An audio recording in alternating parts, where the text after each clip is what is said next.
Hello mortals, I am the Booktube Goddess, the #1 drag queen booktuber on YouTube. I've done my fair share of tag videos and wanted to make my own, but thought I'd do something a little bit different. Now I'm not sure anyone would want to do this tag, or it's really a challenge, but I selected 6 sitcoms from the 1970s. The challenge is to select a book inspired by the sitcom. So let's see how it goes. Who can turn the world on with her smile?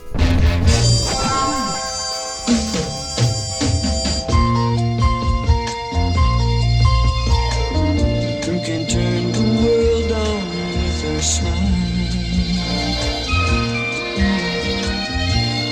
Take a nothing day and suddenly make it all seem worthwhile. Well, it's you, girl, and you should know it. With each glance and every little movement you show it. Love is all around, no need to waste it. You can have the town, why don't you take it? You're gonna make it after all.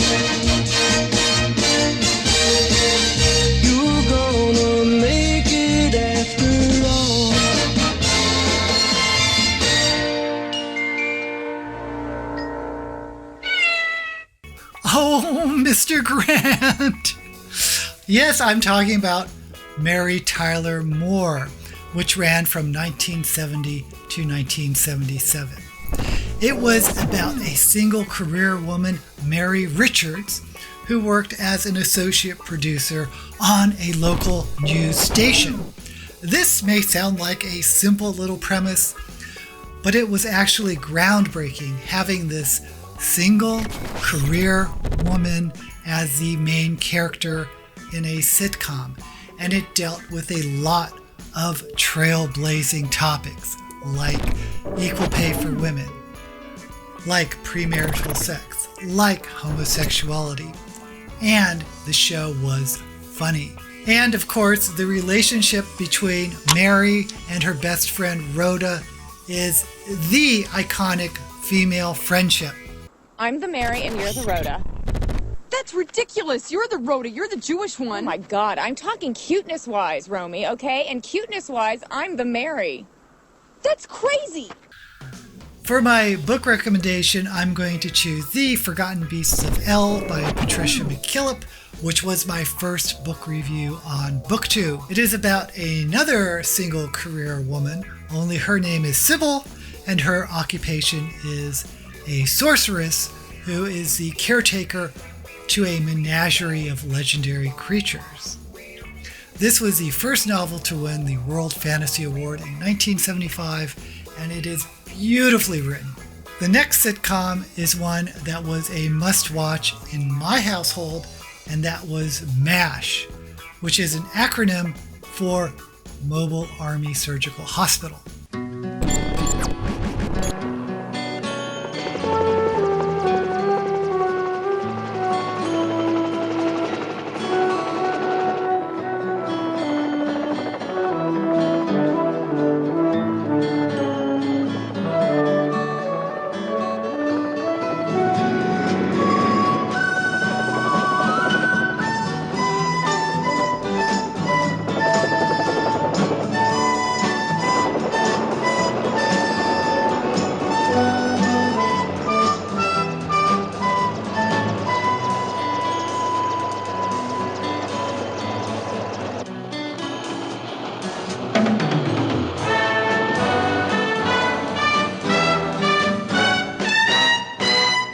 The sitcom ran from 1972 to 1983 and is based upon a movie which was based upon a novel published in 1968 by Richard Hooker based on his real-life experience as a surgeon in a MASH unit during the Korean War. If you've never seen the series, it is one of the most deep, most funny, most amazing shows that has ever been created. It is about people who have devoted themselves to saving lives, being placed in a war zone, where people are dying all around them. It is as much of a drama as it is a comedy. Some of the episodes are really moving, and they're almost always hilarious as well. For my book recommendation, I'm going to choose Slaughterhouse-Five by Kurt Vonnegut, published in 1969. This is a story about a World War II soldier, Billy Pilgrim, whose consciousness flits throughout the timeline of his life. Billy Pilgrim's story parallels Kurt Vonnegut's World War II experience, being in the Battle of the Bulge, captured by Germans, taken to Dresden, which was subsequently firebombed by the Allies. This is a science fiction classic. Some people may call it literary fiction, but it is science fiction in my eyes. If there's only one book you ever read by Vonnegut, this should probably be it. It is a very simple writing style, and he is a dark humorist. Okay, well, I wanted to do some diversity. So I picked out Chico and the Man, which ran from 1974 to 1978. 1, 2, 1, 2, 3, and...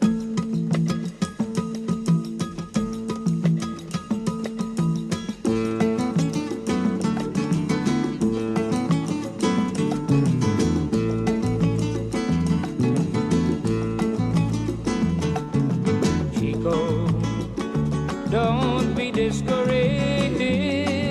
The man, he ain't so hard to understand. Chico, if you try now, I know that you can lend a helping hand, because it's good in everyone, and a new day has begun. You can see the morning sun if you try, and I know things will be better. Oh yes, they will, for Chico and the Man. Yes, they will, for Chico and the Man. And it was a sitcom starring Freddie Prinze as Chico. Yes, Freddie Prinze, the father of Freddie Prinze Jr. And Jack Albertson as the Man. Now, many of you may immediately recognize Jack Albertson, who famously played Grandpa Joe in Willy Wonka. The show takes place in East LA, where Ed, the Man, owns a garage and is slightly racist and closed-minded, kind of an Archie Bunker archetype, especially as he sees his neighborhood becoming more and more Hispanic. Chico is Ed's employee, and as the show progresses, the relationship grows from being slightly contentious to being almost a father-son or mentor relationship. Unfortunately, during the series, Freddie Prinze took his life, and that kind of ended the show. Now, the book I'm going to recommend is The Crystal Cave by Mary Stewart, published in 1970. This is a retelling of the King Arthur legend, only from the viewpoint of Merlin. The story begins with Merlin as a young boy who is apprenticed to a mystic. And as Merlin ages and gets older, he becomes a mentor himself to Uther Pendragon and later to Arthur. This is the first book of a trilogy, which I think is really worth it. Now, I wanted a sitcom with a black cast, and I kind of wanted to do Sanford and Son because it's the big one. It's the big one. If you've never seen it, you won't know what I'm talking about. But the storyline is really close to Chico and the Man. So instead, I picked What's Happening, which ran from 1976 to 1979. Hey, hey, hey!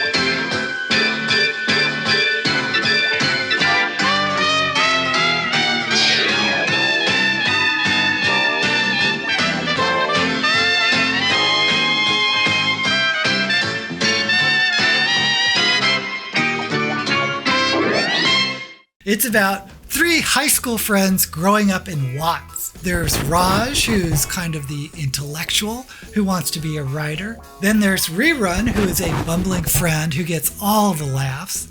And then there's Dwayne, the shy, bashful boy who I may or may not have had a slight crush on. For the book recommendation, I'll pick The Devouring Gray, the debut novel by Christine Lynn Herman, published last year. Basically, I'm picking it because it involves a group of high school friends, or frenemies, who happen to have supernatural powers. It is a young adult horror novel, which I thought was a solid read. I did have a few issues with it, like why was every LGBT character bisexual? But it is a clean, well-written, well-paced novel, and I did like the characters even though they were a little bit angsty. Some people claim there was a parallel to Stranger Things, where the gray was an alternate dimension like the Upside Down, and yes, I see the parallels as well, but the similarities to me were superficial. The story arcs were definitely different, so check it out. Now, what about Asian representation? Good luck finding that in the 1970s. I'm kidding. I'm not kidding. But the only show I could think of was a show called Barney Miller, which ran from 1975 to 1981 about a group of New York police detectives.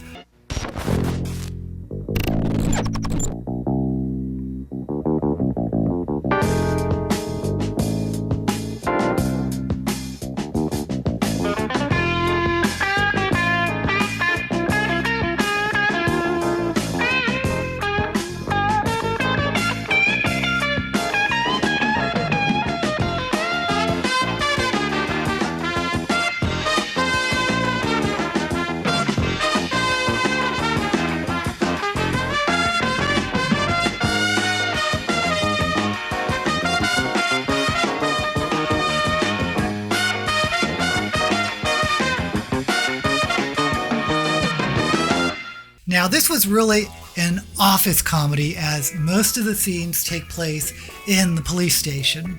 But this was an ensemble cast, which included an Asian cast member, Sergeant Yamana, played by Jack Sue. Now, for the novel inspiration, I'm going to pick Six of Crows by Leigh Bardugo, since there were 6 detectives in the original Barney Miller cast. Now, at this point, does anyone not know what Six of Crows is about? It's a young adult fantasy which reads like an adult fantasy about a criminal mastermind orchestrating a heist, and he puts together a team of 6 members. It's a good story, and I like the sequel, Crooked Kingdom, even more. Finally, one of my favorite sitcoms, which probably doesn't hold up these days, but it's called Soap, which ran from 1977 to 1981. And it was a spoof of daytime soap operas, and it was extremely funny and wacky and silly. It's about 2 sisters. In viewing the following program, parental discretion is advised. This is the story of 2 sisters, Jessica Tate and Mary Campbell. Jessica lives in a neighborhood known as Rich. Jessica likes life. The only thing about life she would change, if she could, is that she would set it all to music. The Tates have more secrets than they do money. We're approaching Mary Campbell's house. Mary, too, likes life. Unfortunately, life doesn't seem to be too crazy about her. As you can see, the Campbells don't have nearly as much money as the Tates. They do, however, have as many secrets. Now, I had a mad crush on Billy Crystal, who played the only recurring gay character on television at that time. And Billy Crystal played him as a non-stereotypical gay, which I really appreciate. And what a letdown when I found out that he was straight. You know, Jody, when we were younger, there was no such thing as homosexuals. Yes, there were, Jessica. The homosexuals go way back in history. Who? Alexander the Great was gay. Plato was gay. Plato? Mickey Mouse's dog was gay?